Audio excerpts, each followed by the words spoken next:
You are paying for your lifestyle with the only currency you can never earn back, your time.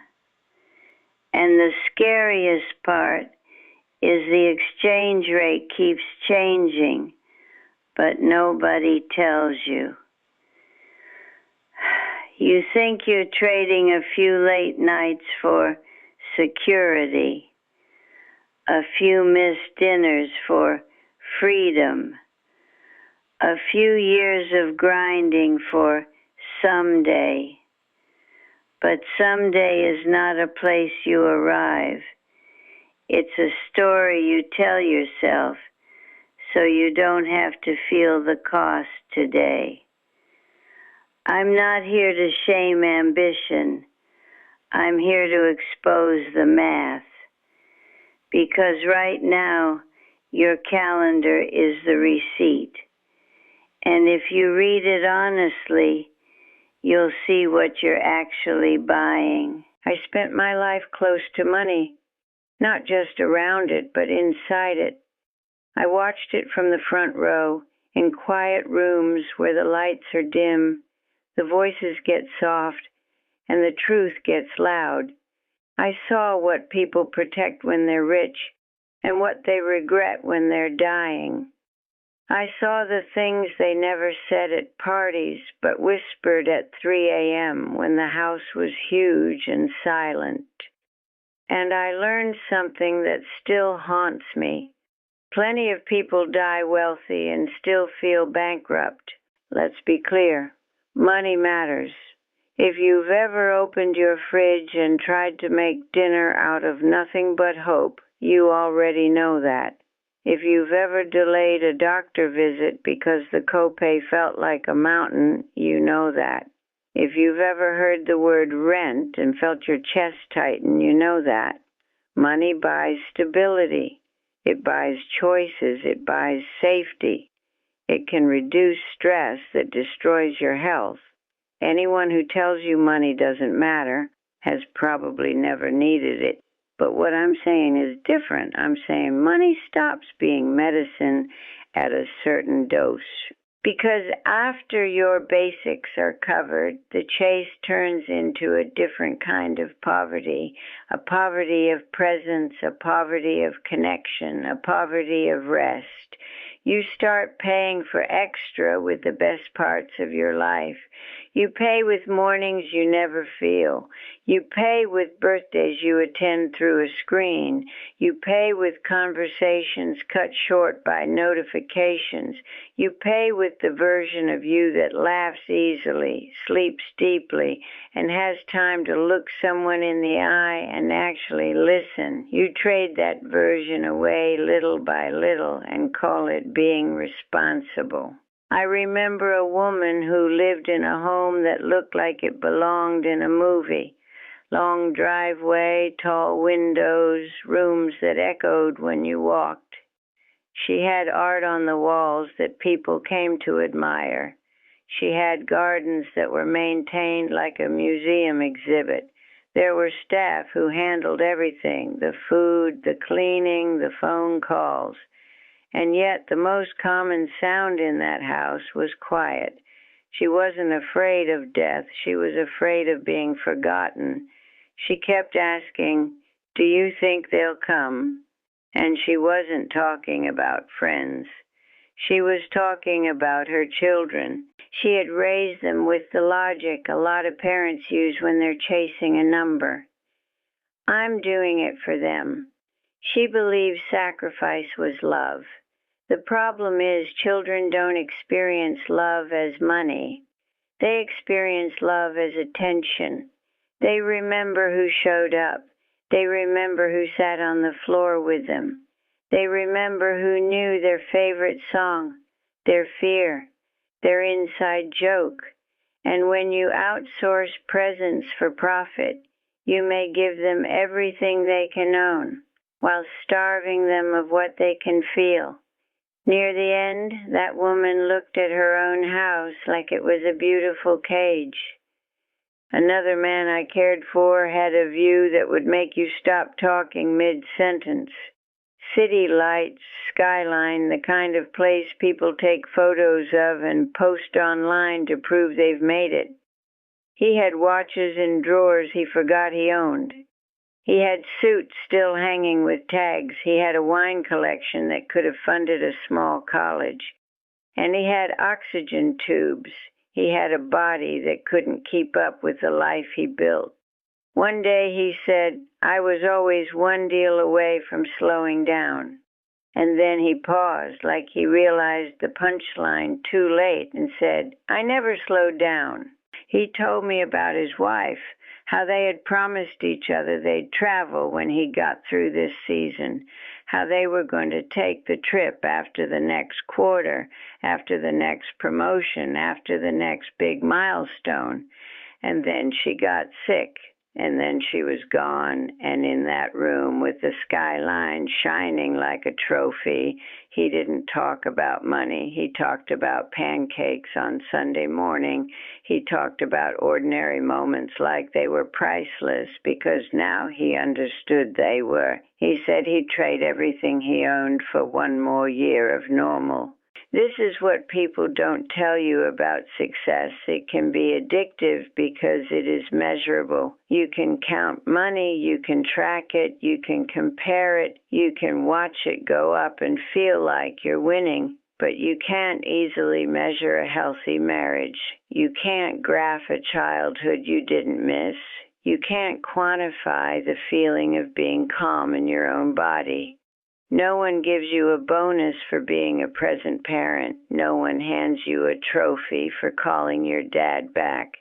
So we optimize for what we can measure, and we neglect what we can't, until our lives look impressive and feel empty. If you're watching this, there's a decent chance you're in the middle of your own bargain. You're telling yourself you'll rest after this push. You'll make time after you hit this target. You'll reconnect after you stabilize things. But the truth is, life expands to consume the time you give it. Work will always accept more of you. There will always be another deadline, another email, another quick thing, another urgent request that isn't actually urgent. And if you keep waiting for permission to live, you might find yourself old, asking where the years went. Here's a question I want you to answer privately, honestly, without excuses. What relationships are you currently paying for with your time? Not maintaining, paying for. What moments are you missing that you cannot buy back later? How many dinners have you traded for productivity? How many weekends have you exchanged for getting ahead? How many times have you said next time to someone you love? And how many of those next times never happened? The scary part is you don't feel the loss in the moment. You feel it years later when it's permanent.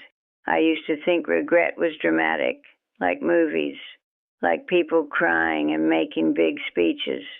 But regret in real life is quieter. It's a long exhale. It's a stare at a photo. It's someone saying, "I didn't realize that was the last time."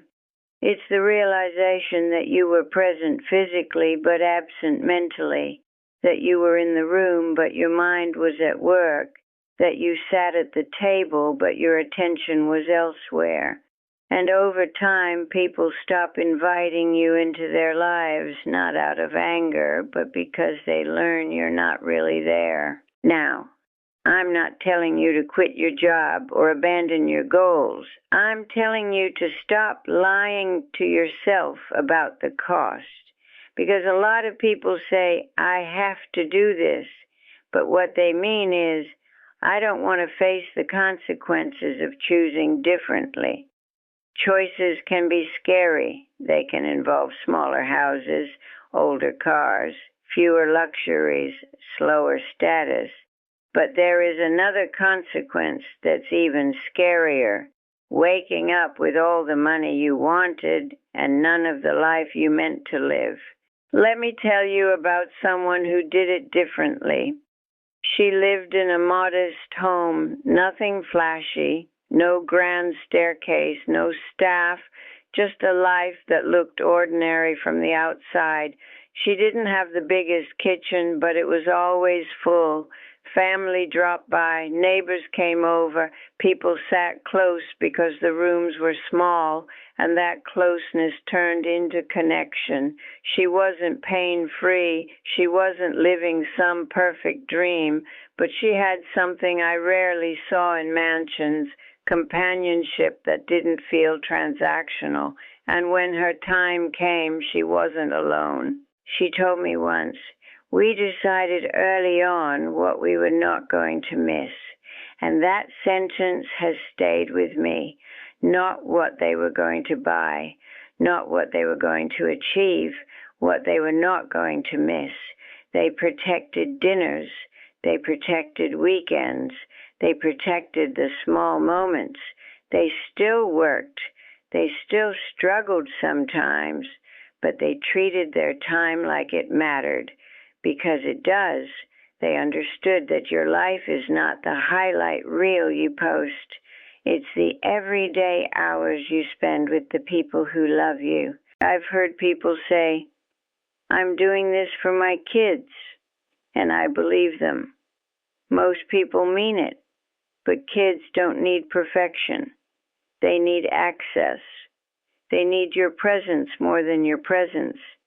They need to hear your voice without it being rushed. They need to feel like they matter more than your phone. They need to know they can bring you a problem without competing with your stress. And when you're constantly exhausted, you start giving the people you love the worst version of you, and strangers at work the best version. That is a heartbreaking trade. Some people will say, "Oh, but what about providing?" Yes, provide, pay bills, build stability, be responsible, but understand the line between providing and proving. Many people aren't working to survive anymore. They're working to impress, to compare, to win an invisible contest, to keep up with people they don't even like, to chase a lifestyle that requires them to be gone all the time. And then they wonder why their home doesn't feel like home. Because you can't purchase peace if you never show up to live inside it. There's also a myth that if you work hard enough now, you'll buy freedom later. That's true for some people, but for many, the finish line moves. You hit a goal and then the goal changes. You get the raise and suddenly your lifestyle inflates. You upgrade and now you're locked into higher payments. You get used to the numbers, and what once felt like luxury becomes normal, and normal becomes not enough. The mind adapts fast. That's why the chase can be endless, because the problem isn't your income. It's the hunger that keeps redefining enough. One of the most powerful things I ever heard came from someone who had truly made it. He said, "I learned to leave money on the table." Think about that. Leave money on the table. In America, we're taught that leaving money on the table is stupid, that every opportunity must be squeezed for maximum profit. But he said it like it was wisdom, like it was freedom. He realized there's a point where another deal, another project, another hour isn't worth the cost. He chose to be home. He chose to be present. He chose to be a person, not just a machine. So here's a practical exercise. Imagine you had to write down a number, not the number that would impress your coworkers, not the number that matches what influencers show online, a real number that covers your needs and gives you breathing room, enough for shelter, food, health care, some savings, some joy. And then imagine what you would do if you stopped raising that number every year. What would you say no to? What would you protect? What would you finally make time for? Because if you don't decide what enough is, the world will decide for you, and it will never be enough. You might be thinking, "That sounds nice, but you don't understand my pressure." I do understand pressure. I understand bills. I understand responsibility. I understand fear. But I also understand this. Most people overestimate what they must say yes to and underestimate the power of a clear no. A no to one more meeting. A no to being available 24/7. A no to weekends that vanish. A no to answering emails at the dinner table. Those are not small decisions. Those are identity decisions. They decide whether you are living your life or renting it to someone else. And here's what I never heard, not once, from people at the end. I never heard, I wish I had spent more time at the office. I never heard, I'm glad I missed all those nights. I never heard, I wish I'd answered more emails. What I heard was, I wish I had called. I wish I had gone. I wish I had been there. I heard regret about relationships, about time, about moments that seemed ordinary back then and priceless now. And the fact that this pattern repeats should terrify all of us because it means the lesson is available, but we keep ignoring it. If you want a simple test for where your life is going, look at what gets your attention. Attention is love in action. What you give your attention to, you give your life to. If your attention is always at work, then work is what you're worshiping, whether you mean to or not. And the scary part is, work will never love you back. It will reward you sometimes, yes. It will give you money and status, yes. But it will not hold your hand when you're afraid. It will not sit beside you when you're grieving. People do that. So start small, not dramatic, not a total life overhaul. Small, deliberate choices that reclaim you. Eat one meal a day without a screen. Put your phone in another room for 1 hour. Take a walk without turning it into a podcast or a productivity hack. Call someone you've been meaning to call. Put a family event on your calendar like it's a meeting, because it is. When you're with someone you love, practice being fully there, not half there, fully there, because presence is a muscle, and if you've been away from it, you need to build it back. And if you're a parent, remember this, your kids are not watching your intentions, they're watching your patterns. They learn what matters by what you protect. They learn how to treat people by how you treat the people who love you. They learn what adulthood is by watching you live it. You can teach them that success is a bigger house and a stressed-out parent, or you can teach them that success is a stable life with laughter, closeness, and time. They will remember the tone of your home more than the size of it. Maybe you're not a parent. Maybe your people are your friends, your partner, your siblings, your neighbors. Whoever they are not infinite. You don't get unlimited Sundays. You don't get endless holidays. You don't get an infinite number of one of these days. The cruel trick of youth is it makes you feel like time is a warehouse. But time is not a warehouse. It's a river. It moves whether you pay attention or not. And one day you look up and realize you've been so busy building a life that you forgot to live it. I want you to imagine 2 scenes from your own future. In the first, you achieved every financial goal you have right now, but the people you love feel distant. You have comfort, but not closeness. You have stuff, but not warmth. In the second, your life is simpler, but your home feels alive. People call you, people come over, you're part of things, you're known. Which scene feels richer? Be honest. Because deep down you already know the answer. You've always known, you just keep postponing it.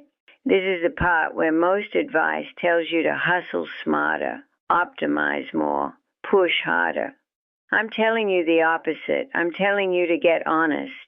Write down what you are trading. Put it on paper. Time with family.